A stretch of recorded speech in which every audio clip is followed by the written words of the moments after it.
Yeah. So this verse does not give a license of exclusivity to the Ahlul Bayt only. Okay? Ahlul Bayt are very important. They're extremely important in Islam, but they're not the only authority in Islam. Okay? Because we have the Sahaba as well. So we have a very comprehensive and fair view on the Quran and how to understand it. So we understand the Quran and by the teachings of the family of the Prophet and his companions. So what the Shia do, they claim that they have the correct teachings, which they don't. If you actually go deeper and start looking, you will realize they have very little from Ali, they have very little from Hassan Hussein, very little from Imam Zainul Abidin. Shia religion is entirely allegedly based upon the teachings of two Imams, Imam Muhammad al-Baqir, Imam Jafar al-Sadiq. That's it. Very little before them, very little after them. 90% of the reports in 4 Shia books are attributed, mark my words, attributed to these two Imams, not necessarily theirs in reality. Because reporters, people who attribute this information to the Imams, are a bunch of liars. Because both of these were also teachers of Imam Abu Hanifa, or he sat in the Yeah, that's the correct way to see it. They sat in the lectures and they sat in the lectures. They took knowledge from them, absolutely. But when the Shias start claiming, oh, your Imams or the students of our Imams, yes, we love that. We have no problem with that. But the spin they put on it is that our Imams are superior because they were teaching your Imams. We never claimed that Imam Abu Hanifa was superior to Imam Jafar al-Sadiq. We don't claim that. We don't claim Imam Shafi, Imam Malik were superior to Imam Jafar al-Sadiq. They may have been superior in knowledge, like Imam Malik was a muhaddith. Imam Jafar al-Sadiq, we don't have hadith from him just like we have from Imam Malik. Now, is this an insult to Imam Jafar al-Sadiq? Absolutely. No, sorry, absolutely not. Absolutely not. It's not an insult. You know why? Because Imam Jafar al-Sadiq was a faqih. He had deep understanding of the sources and the sciences of Islam. Now, does that mean he was a master of all Islamic sciences? No. No, not necessarily. So, the Shias have a halo around the heads of Imams. We don't. You understand? There is a difference in the way we look at the Imams and the way Shias look at the Imams. The Shias look at the Imams, two in particular, with a halo. You know what a halo is? Where does it come from? There's a halo around Mary in Catholicism, and there's a halo around Jesus. You know that light emitting from their heads. They see them like that, as if they're divine. We don't. We don't have that view. We think they were human beings. They did their best, and they were great people. They were the children of the Prophet ﷺ. Okay, they were not masoom. They were just human beings. They were as human as other Sahaba. And we don't believe the Imams or Imam Jafar al-Sadiq, Imam Muhammad al-Baqir were superior to the Sahaba. No. They were inferior to the Sahaba. Even though they were the children of the Prophet ﷺ, in status they were inferior. Yes, Hassan, Hussein, absolutely. Ali, they have a very high status in Islam, no doubt. They have a very, because of their proximity with the Prophet. They were very close to the Prophet ﷺ. Prophet loved them, said so many beautiful things about Ali radiallahu anh, and Hassan and Hussein, both of them, right? Can the same be said about Imam Zainul Abidin, the son of Hussein? No. He was later. He came later. So his status is with those who were of his generation. Okay, Tabi'in. Yeah. So you can say Imam Zainul Abidin was a Tabi'i. He saw Sahaba. His father was a Sahabi. Yeah. I have a question. Why they say Ya Hussein, not Ya Hassan, for example? Why this is Because Hassan did things Hussein did not. Hassan gave bay'ah to Muawiyah and gave the government to Muawiyah. He put the entire Islamic government into the hands of Muawiyah willingly, and then gave bay'ah to him and called him Imam, Amir al-Mu'mineen. So Hassan has a very funny situation in the minds of the Shias. They do call him Imam Masoom, they do consider him great, but they don't give him the same value as they do with Hussein. Partly because Hussein was killed in Karbala, radiallahu anh. Because he was killed in Karbala, so they mourn his death and they feel that Hussein deserves more attention.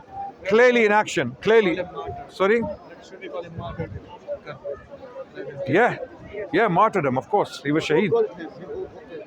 Shia or is he? Directly Shia. You're asking who killed him? Yeah, because The swords, everyone's saying the swords that cut his body, the spears, okay, they came from Kufa. Leaders were Umayyad, no doubt. Leader Ubaidullah bin Ziyad, Shimr, Umar bin Saad, okay, these people were leaders. The army, the bulk of the army that came to fight Hussein and his family were the same people who invited him to Kufa. And even the Shias acknowledge this, those who are honest. do you think Yazid was a righteous person? No. No, I don't. And I think Allah will not ask me about him. Yeah, but some Sunni they believe he is Amir al-Mu'mineen and Hussein was They're jahil. the scholars of Saudi. Normal people. Like who? Like who? Yazid, yeah. Saudis are humbly, you know. Saudis are humbly, you know. Yeah. You know what Imam Ahmad bin Hanbal said? Saudi scholars are Hanabila. Yes, Hanabi. The greatest scholars of Saudi Arabia are Hanabila. Yeah. So Hanabila means they are followers of Imam Ahmad bin Hanbal, his madhab. Imam Ahmad bin Hanbal said about Yazid, لا نسبه ولا نحبه. But before this, what did he say? Ah. يؤمن بالله واليوم الآخرة حقا من أحب يزيد. Yes, there you go. So there are those. Yeah. I know. Yeah, so now this is your answer. So, In the past, you had the likes of Uthman Khamis, you have the likes of Yeah. you have the likes of who? take care, inshallah. Stay in touch, eh? And if I don't see you here, I'll see you there. Speak to him about Assalamu alaikum. He said Yazid radiallahu And he anhu. retracted it. Huh? The Shia group say that. رد على نفسه في الفيديو يرد. He said لا نرضى عنه الرضا عن Muawiyah had a contract. وليس بتابع. Right? He chose his son to be the Khalifa. Yes. I think what you're trying to say is, you know, when the Sunnah was done with Hazrat Hassan and Hazrat Muawiyah, All the shurut, in the conditions. that he would not appoint a successor from his lineage. Who said these conditions? No, I'm saying I heard the Shias heard. This is The Shias claim these conditions. Tell them to bring a sanad for them. I mean, what is our Just because the Shia says that there were conditions agreed upon between Muawiyah and Hassan, I'm sure they were. Where are they? Where are they? Just because some guy wrote them down without any sanad, we're going to accept it? No. Bring the conditions. If they are not authentic, and they are not authentic, then shut up. I'm not saying to you shut up. no. So anyone who opens his mouth, conditions. If they are not authentic, and they are not authentic, then shut the hell up. Don't start talking about things you don't know, right? So conditions, if they are authentic, bring them to us. Otherwise, Muawiyah radiallahu anh was deliberately, willingly put on the throne by Hassan radiallahu anh. And I believe this is the greatest disaster to the Shia religion. You know why? You can play games with all other things. You can go around the world and say this, Sahaba this, Ahlul Bayt this, Karbala this, the. One blow, you know, just one blow that Hassan gave to them destroyed everything. Why? Let me explain. Muawiyah radiallahu anh had already fought the battle of Siffin. Yes? The battle of Jamal has already taken place. Muawiyah has already committed all the major crimes the Shias accuse him of. Mark my words. Note my language. The Shias accuse Muawiyah of crimes. Okay? Which crime is bigger crime? To fight against Masoom Imam appointed by Allah, or appointing his son as the Khalifa. Which crime is bigger? Fight Fight against Ali. That's the biggest crime. Halas? You all agree? Because they claim that Ali is Imam Ma'soom and he was appointed by Allah. Anyone who fights him is a kafir. Okay?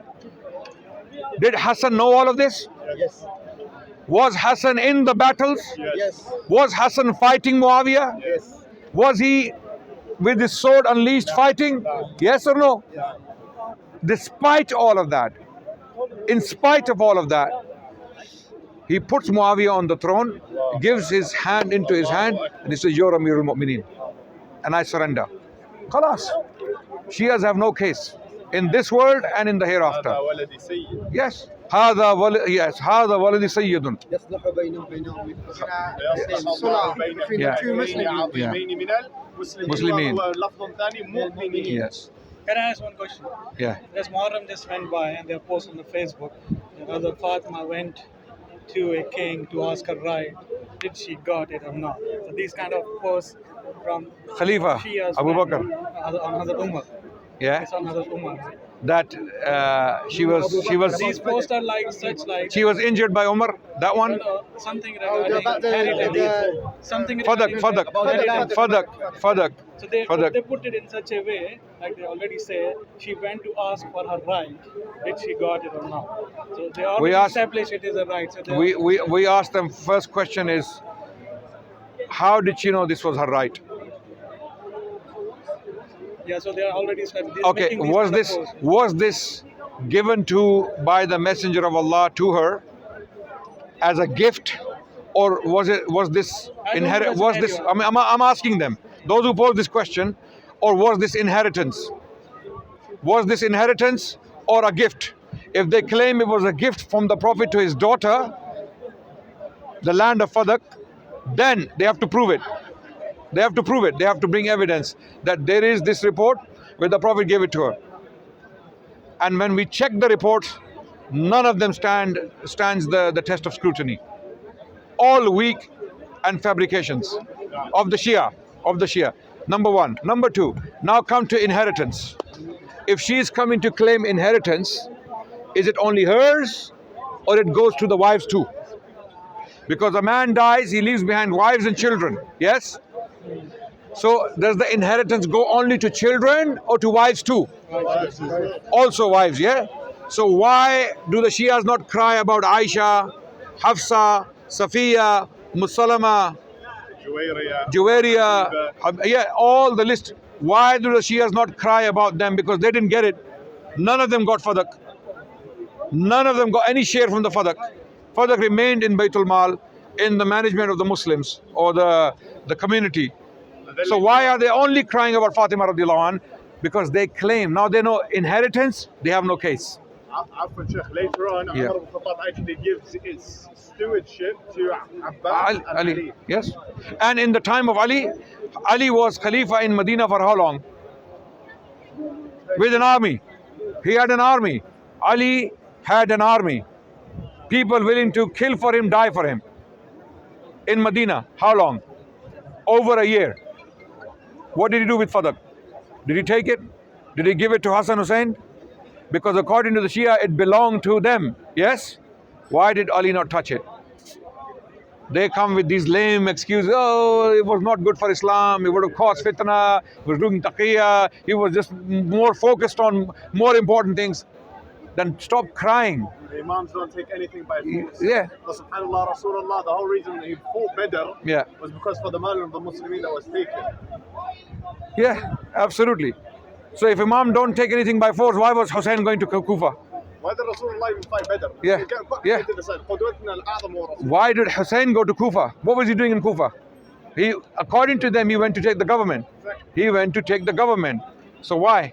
So all of these arguments fall in the faces. Okay, if again, just like we were dealing with Ahmadis today, and they, you pose straight, direct questions, and they just wiggle, and they're not going to come straight to the question and answer it. Yeah, just like that our Shia brothers, they will go around the world, and they will not come straight to the point. One, as I said, one thing, one blow alone, it finishes the whole religion. Okay, Hassan giving bay'ah. This is not an agreement of peace. What they do is they play a game. They tell the people, their masses, oh, this was an agreement of peace, sulh. It was not sulh, it was bay'ah. There is a difference between bay'ah and sulh. Sulh you can make with disbelievers. Sulh you can make with disbelievers. There's no excitement here, man. There's no debate. Okay, so Word of peace, good. huh? All your words there, good. Mashallah. You know, during Hazrat Muawiyah's, or when the bay'ah was done and Hazrat Muawiyah became a Khalifa, Khalifa. during that time, there were times when from the minbar, there were curses sent to Sayyidina Ali. Is that Oh. true? And I mean, Very good point. and who sent, because Umar bin Abdul Aziz, he stopped it. Stopped it. Okay. But who started it? That's Okay. my question. Okay. Number one, that to claim that Muawiyah radiallahu an was specifically instigating curses against Ali bin Abi Talib radiallahu an is a lie. Okay, and they tried to use a hadith from Sahih Muslim where he was having a dialogue with Sa'ad bin Abi Waqqas, and he said to him, why or what prevents you from not doing sub of Ali? So these munafiqs, whoever these people are who claim like this, okay, I call them munafiq for a reason, and I'll qualify that. Because when they claim that sub means swearing or cursing Ali bin Abi Talib radiallahu an, either they are jahil, they don't know the meaning of sub and its application in Quran and Sunnah, okay, or they are munafiqs. They know and they ignore and they still insist on using one meaning of sub. Sub, if it's swear words as they claim, or cursing, because we have a word for cursing in Arabic. What is it? La'na. La'na. So it's not la'na. Sub they're claiming is swearing. Yeah? Mother this, mother that, you, whatever, you know. That's sub to them, those who claim this, yeah? I'm going to ask them one question.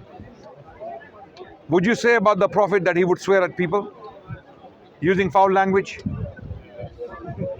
Would the Prophet swear at people?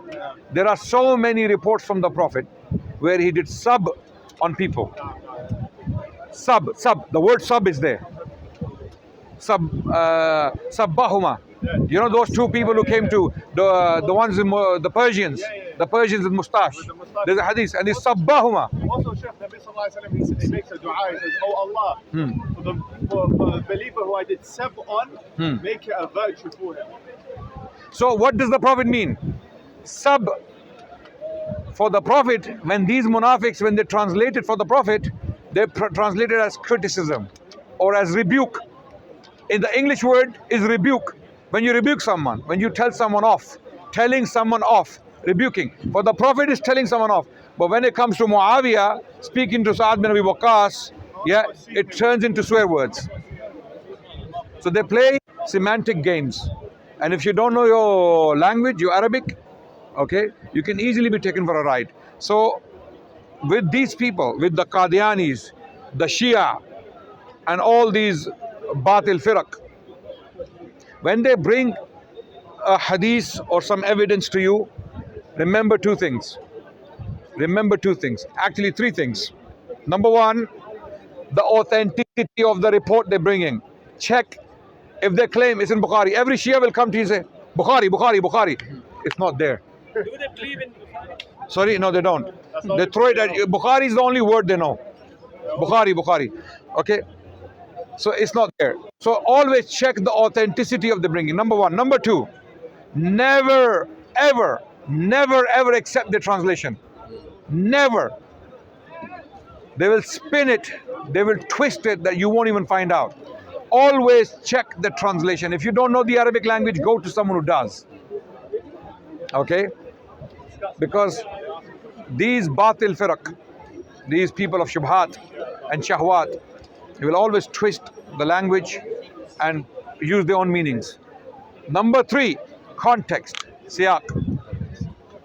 So they might use an authentic report, they might use the authentic translation, but they will take it out of siyaq. They will take it away from context. So always remember to check these things. Never take what they present to you at face value. Never. Never. And I challenge you that they will always spin the meaning because they themselves are misguided. They don't study. They have standard quotes and standard arguments they come and throw at you. And our Sunnis, mashallah, you know, they don't read the books. They don't go and study. And everyone wants to be a philosopher. Every single one of them wants to debate these people. And then you get a slap from them, not knowing what you're talking about. You think, oh, Islam, it doesn't have any ground. No, you don't know. You have no knowledge. You don't have any answers. So not every single person should indulge in debates. Yeah. So I'm not sure, but they have some books of sermons of Hazrat Ali. Yeah, Nahjul Balagha. Well, how do we see them? We don't know. They are not authentic. They are attributions. Some of those sermons are very powerful. They are very good, strong Nahjul Balagha. They are very strong language. Okay, so it is very possible. So if there is no chain with them, authentic chain, we don't have to accept them, unless there is something attributed to Ali which can be confirmed from hadith, our hadith literature, authentic Sahih hadith literature. Then we accept it. But anything other than that, question mark. Question mark. We don't know. That does not follow the chain process. No, not everything. No. In regards to the historical analysis, like Khalifa, Sorry. in terms of the historical analysis of the Umayyad Khalifa, they say that there was persecution of Ahlul Bayt like later on. Yes, true. When did that start? Ahlul Bayt became politicized. I'm not saying that persecution was correct or it was moral, but Ahlul Bayt, those who did not get involved in politics, okay, they were fine. For example, Zainul Abidin lived a peaceful life in Medina. Imam Ja'far as-Sadiq and Imam Muhammad al-Baqir, 3 Imams, but their children, they became politicized. They started to fight. For example, Zayd bin Ali bin Hussein.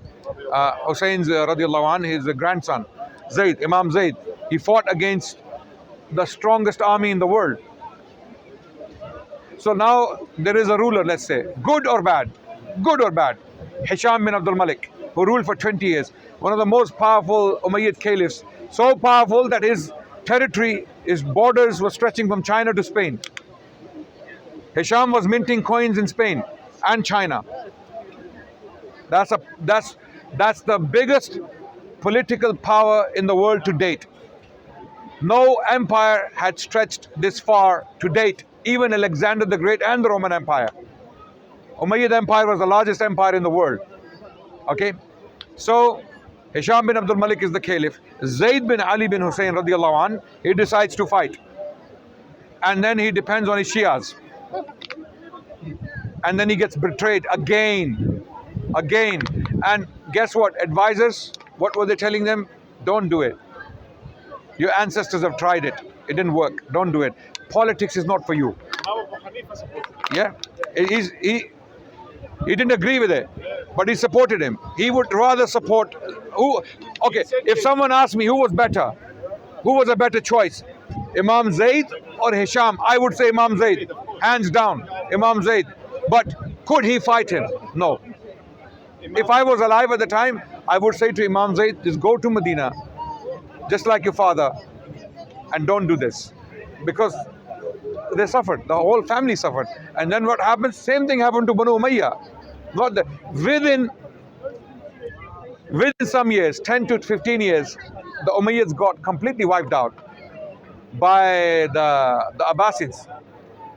So the Abbasids came and wiped them out. So anyone who got involved in politics at any time, any rebellions in the history of Islam, they were crushed brutally. When did the Fatimids and the Abbasids split? Sorry? When did the Fatimids and the Abbasids split? I can't hear you. Oh, sorry, when did the Fatimids and the Abbasids split? Why did they split? The Fatimids and the Abbasids. Yeah. No, they never coexisted. Fatimids were Shia. They were Ismaili Bataniya Shia. Abbasids were there. Yeah. Muhammad and Nafs al-Zakiyya. They also killed him in Medina Yeah, as well. Ibrahim, Nafs Zakiya and all that. These rebellions, the Abbasids also. Then what happened? Now this is amazing. This is another something very, very important. People don't know this. And this is, just take this from me. And remember this argument. Just like Hassan giving bay'ah to Muawiyah, when Shias claim Ithna Ashariya religion for the Imams, that they were all Ithna Ashariya-ish. Okay, even though Ithna Ashariya was qualified after the 11th Imam, and the 12th is still missing. Still, they're looking for him. Okay, okay. Please release the latest videos regarding Ruhaniyat and spiritual teaching. Who? Brothers of God, don't watch your video. Today, from today. No, whenever you have a time. Okay, Ruhaniyat. okay, The spiritual side. okay, okay, okay. Inshallah. Assalamu alaikum. Okay, so what happens? Banu Abbas, the Abbasids, what were they? Sunni or Shia? How Sunni were they? Extreme. Okay, I'll take your word for it. They were extreme. Abbas. Yeah. Depending on the era. No. Harun Rashid and his children. No. Harun Rashid is different from his children because his children then became Mu'tazila. Yes, they did. But even Mu'tazila claimed to be Ahl Sunnah. They did not claim Tashayyu. Yeah, of course. They were not upon Tashayyu. Okay? So Abbasi government or Abbasi state was essentially Sunni, even though there were three Khulafa in between that came and they upheld Mu'tazili view, but later on they basically disowned I'tizal or rationalism, blind rationalism or Aristotelian rationalism, if you want to put it that way. Okay, so what happens at the time of Al-Ma'mun? Al-Ma'mun arguably was one of the most powerful Abbasid caliphs, just like Hisham was. What does Al-Ma'mun do? He declares Imam Ali Rida as his successor. As his successor. Now, I will repeat so that you get the point. Who is Imam Ali Rida? Seventh for the Shia. Seventh Shia Imam. Who has to be Shia, right? Who has to be Shia? You're not getting my point. The seventh Imam has to be Shia. He has to be Shia, no? Otherwise, he's not the Imam. Would he be the Imam if he's not Shia? Okay. Why is Imam Zayd not the Imam? Because he was not Shia enough. He was not Shia. Imam